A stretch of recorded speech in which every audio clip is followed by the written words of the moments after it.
What's up, guys? The shifter setup is coming at you here. I'm excited to finally get to doing this video.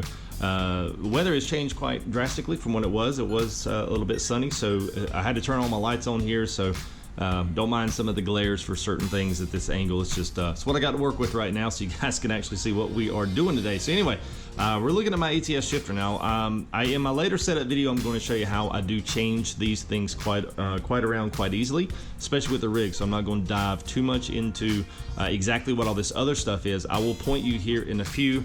We're going to be putting up an actual setup, and I'll have a little spot down at the bottom of my YouTube page that will have all of these little setup videos and stuff in it. So if there's something here that you guys want to see a little bit more detail about, or how I set them up inside the sim, I'm going to try to be able to facilitate more of those videos here in the coming weeks. So let me know via anything, whether it's comments on the videos.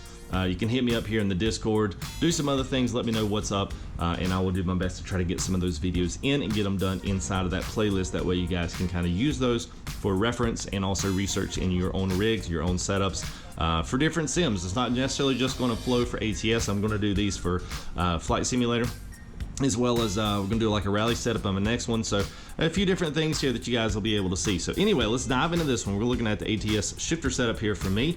This is what I use in all my videos, live streams, and whatnot.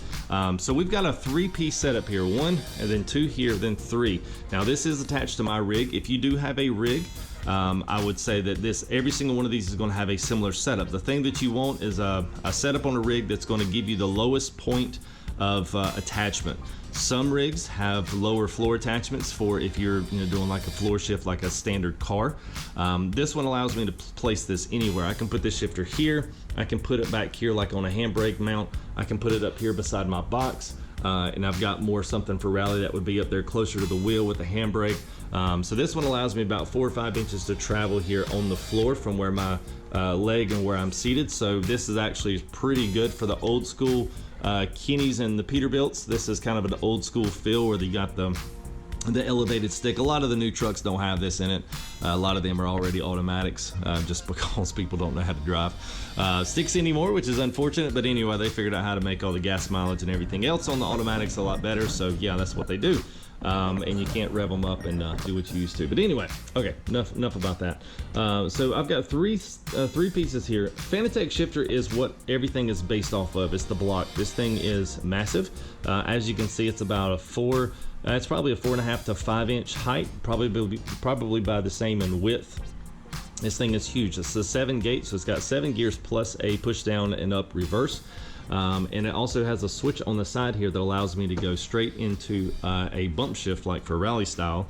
It allows me to go into a bump style shift on the fly in the middle of the game without having to do anything and set up anything else for it, which is pretty awesome. No place, nothing like that. So this is a wonderful shifter if you're going to be serious about some other games. If you're looking into trucking and you want to do this, you're going to have to be careful, and we'll get into this a little bit later in the video. You'll have to be careful about if you use a Thrustmaster or the Logitech one, just because of the way they were originally designed. I don't think they were designed with this type of stuff in mind, and neither honestly was the Fanatec, but just by default, it's got the size to withstand the weight that you're adding to the shift post. A lot of the other ones, you might run the risk of breaking it or it falling, and I don't know, just the extra sheer weight of it breaking the shifter, and then therefore if they know you've actually done anything to it, then they're going to avoid any kind of warranty. So it's not their fault. It's just the product of the design and what they originally intended it for. Hopefully some of these companies will actually get and do something that maybe fills this niche in the market, but I don't necessarily know that that'll happen just because of sales and how much it costs to R&D. So a Fanatec shifter on the block, so there's that and the reasoning behind it. This one right here is a 10-inch shifter extender. Now I picked that up here from this company here, 6-Speed. Now 6-Speed does a lot of things very similar to like an Advanced Auto. They do all kinds of shifter extensions, they do shifter knobs, they do, anything from seat belts to, all the car stuff that you could want, floor mats. It's literally like that One Island Advanced Auto that has all of like the cheap stuff. Shifter knobs, they've got the steering wheel, knobs that you can grip over for like the trucker knobs and stuff, suicide knobs. So they've got all those in there. And then they've got a ton more stuff. Like, it's literally eye-boggling, just mind-boggling, just rolling through there. But what I did was I searched for this particular shifter extension. I just typed in shifter extension in Google, and it brought me up, of course, a bunch. Don't buy steel ones, okay? First and foremost, do not buy a steel one. Buy billet aluminum or some type of aluminum. Don't buy a stainless, any of that stuff. It's way too heavy, even for the Fanatec shifter, okay? So this thing is super light, which is really good. It just mainly extends your point of lever fulcrum here on the actual shifter itself. Instead of it being close to it, now you're really far away, so it doesn't take as much to move it. So this is 10 inch. It's actually threaded perfectly on there. So I googled the thread pattern for Fanatec. Now I'm not going to attach the absolute same one, because I don't want people that have maybe another shifter to think, oh, there's the shifter extender for it, and I can just pick that up. Because it's not going to work for all shifters. So I'm going to explain that a little bit later. I'll at least point you to the 6-speed link. Then you guys can do some searching and research to make sure that what you're going to use it for your application is going to work.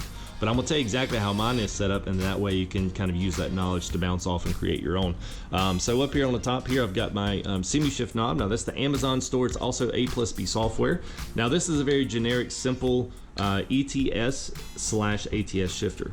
Most of the American shifters do not look like this, but it's very generic, and also the price was cheap. I mean, it was like $100, and then it got here in like a day and a half. I didn't have to wait for it. Some of the other custom shifters can run you easily $150 upwards to $200, and honestly, for 3 switches, I just didn't feel like that was that important. I would have rather put that $150 into something else, like, I don't know, a button box there, custom FTG button box with a CB. So, you know, those kinds of things are like how you decide what to pay for. If you went in and spent $200 on a custom shifter, well, that was $100 I could have applied to my box, or gotten all the accessories like the CB, the faceplate, the blue LED lights, and all that stuff that cost extra. So that's how my thought process runs. So stuff like this, it's got 3 switches on it, not a big deal. So that's what I got. You can find this here on Amazon link. I will post this link here in the description, Fanatec link, and also the company for the 6-speed. Now let's talk about mounting if you do not have a Fanatec shifter. So if you do have a G29, it's probably not going to work. Just to be honest with you, the insides of the G29 are very light. They're not very sturdy, and they're not made for this. They're made to be just a cheap shifter that you can have to shift in car racing games. Not necessarily, it never was designed with American Truck Sim in mind, even though it's a cheap alternative that people use. You can mount this block right here, the little shifter top. You can mount that to a G29. You can mount that to a T8HA. A lot of people do that, but they usually do not have the shifter extender go in it. And the reason why is the post here for the Fanatec. Let me get a little closer here. The post here for the Fanatec is almost as thick as my index. Now, I don't have huge hands, but they're not small either. And that's pretty massive for a post. I don't even think the post on a car is that thick. So when you're looking at these types of things and looking at these shifters and stuff, the posts like on the Thrustmaster and the G29 are about as thick as a pencil, and maybe not even that thick. So you're not going to be able to find an extender that's as thick as a pencil that has the inside cut out and threaded for that. Mainly because the threads on theirs don't necessarily work the same as these. They're a little bit different in how they grab the unit, the knobs and stuff that they use. So you'll have to buy what they call a generic extender. And so what that is like a ring that slides over the post, and then it grips down with an Allen head like a set screw, and then it comes off to the side and then has a post that comes up. So you'll kind of be offset of the post, so it'll come off, it'll go straight up, and those you can buy those usually in 4-inch or 6-inch, and then on top of that 4 and 6-inch you can maybe put a shift knob like this up here, or one of your other custom ones that you may have. So that would be the only other option if you have a T8HA, don't want to sell or invest in Fanatec, or if you have a G29 and you're saying, well, hey, can I do this something similar for my setup? That would be the only way you could do that. You can also find those at 6-speed as well. Just look for and search for generic shifter extender. You will find a bunch that have that. Now, the thing that you'll have to be careful of is make sure that the post is going to match inside of your shifter knob. That's another one. A lot of shifter knobs do sell via what they're actually going on. I actually bought this one to go on the Fanatec shift post, which means the post here is extra wide. You have to buy this if you're going to put it on a Thrustmaster. You have to buy this little insert piece right here. They make another insert piece that goes in there that's made especially for the Thrustmaster, that has a much shallower depth, and the walls of that are not nearly as wide. They're a lot thinner, so it fits on there tighter, and your set screws don't have to be torqued down and ruin the threads on your Thrustmaster. So that's kind of the idea behind some of these. So but anyway, that's pretty much it though. That's really kind of a simple. There's only really a few things that you can do. If you do anything else, that's just your own ingenuity. There's no, some people have used PVC pipe and they've put them on the floor. I will say this, some people have asked me, can I mount this to the floor? You could. There are 4 mounting holes under here. Now, Fanatec.com does have a mounting bracket plate that has a printout that you can print. And you can put this down and then you can drill those holes, and then the holes literally fit right up.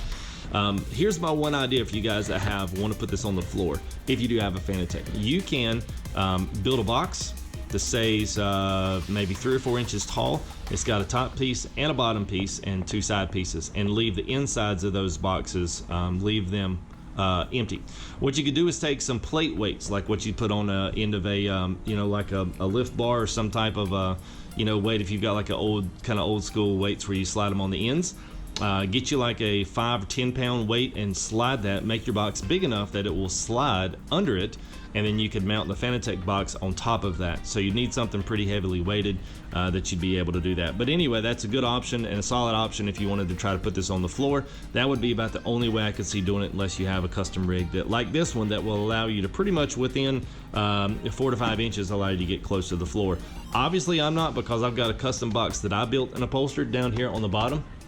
So this thing is not going to let me get that far, because really this thing should be sitting on the floor there, but instead I've put up another 7.5, 8 inches here for storage underneath this box here. So that's kind of why mine's up and seems like it's really far up off the floor. But anyway, I hope this helps, guys. If it does, leave me a like, leave me a question. If you've got comments, you want to comment to it, and if you want to ask a question, maybe just ask in yes, no format. So like, hey, did you do this? Did you do that? I don't know how much explaining more than what I've already done in the video I can do. I'm certainly not going to be able to write all of that out. So if you've got some clarifying questions, like, throw those up there, man. Those will be the easiest questions for me to answer, and are going to be the ones that's most likely going to get a simple answer from, especially from me.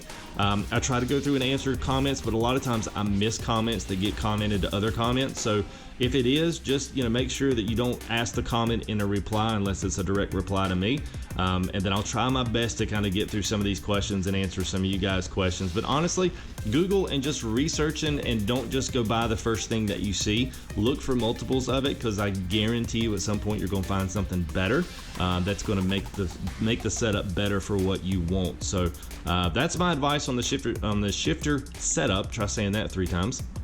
And I hope you guys enjoyed it. Leave a like, subscribe if you want to see more of these. We got more videos coming at you here real soon. So anyway, I hope you guys have a great one. We'll see you here in the next video.